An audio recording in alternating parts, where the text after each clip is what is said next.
Most people believe they see others clearly, but often the mind sees only appearances, a face, a body, a weakness.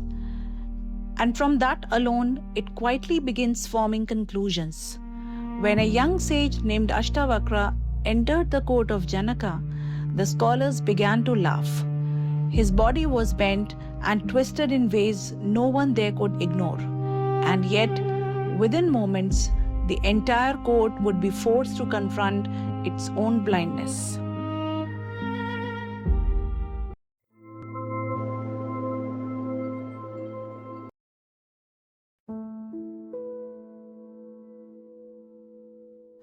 The court of Janaka was known across the land for wisdom. Scholars traveled from distant kingdoms to enter its halls.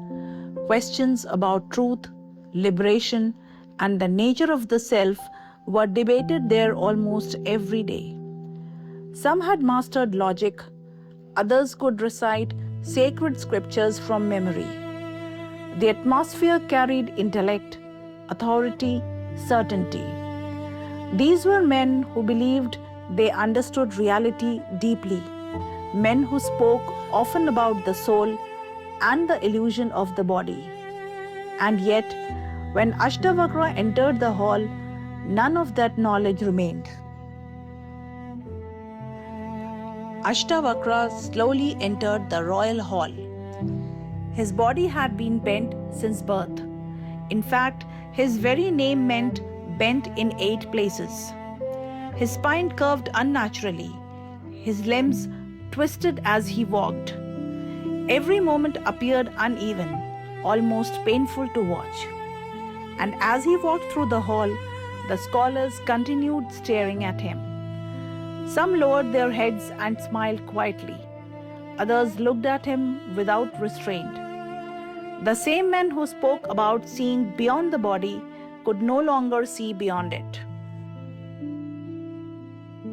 Ashtavakra stood silently for a moment. He looked slowly across the court, at the men who moments earlier had laughed at the sight of his body. The same men who discussed liberation every day. And then, he began laughing too. The laughter in the hall slowly faded. Now the court was confused. One of the scholars frowned and asked, "Why are you laughing?" Ashtavakra replied calmly, "I had heard this was a gathering of wise men." He paused, "But now I see only cobblers." The atmosphere hardened instantly. "Cobblers?" One of them spoke sharply. "What do you mean by that?" Ashtavakra answered calmly, "A cobbler knows only leather." Silence entered the court. "And you, who speak endlessly about the self, have seen nothing beyond skin." No one moved. Moments earlier, they believed they were observing him. Now suddenly, they themselves had become exposed. Ashtavakra looked across the hall once more. "You speak of truth, you discuss the soul, you debate liberation, and yet a bent body was enough to shake your wisdom." The court grew still. The scholars had spent years studying the self, yet the first thing they saw in another human being was appearance, not life, not awareness, not presence, only form. Ashtavakra continued, "If the eyes alone decide what a human being is, then what kind of wisdom have you cultivated?" No one answered, because somewhere beneath the silence, something uncomfortable had begun to surface.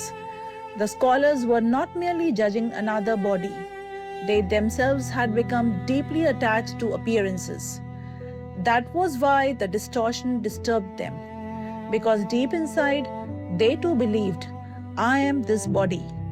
And once that belief becomes strong enough, the mind begins to see everyone through appearance, beauty, ugliness, strength, weakness, status, age, shape.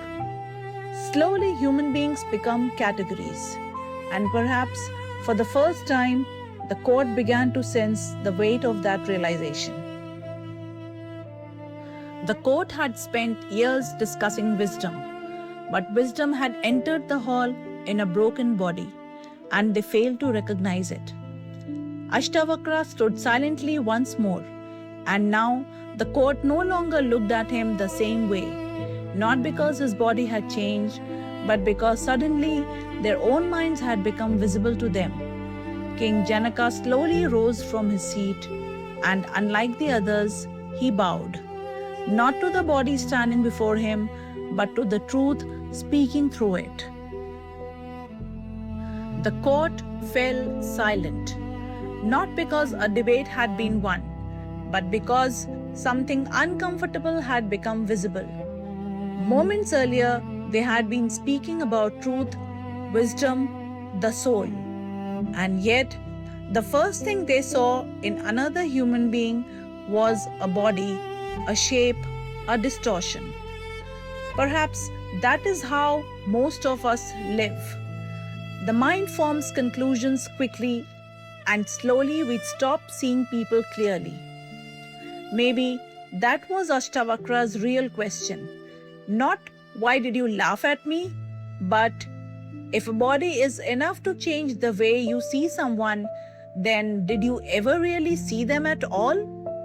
Because perhaps the mind loses clarity the moment it becomes trapped in appearances. If this reflection resonated with you, you may subscribe to this channel to explore more timeless wisdom here, not as stories of the past, but as mirrors for our own lives. Om Tat Sat.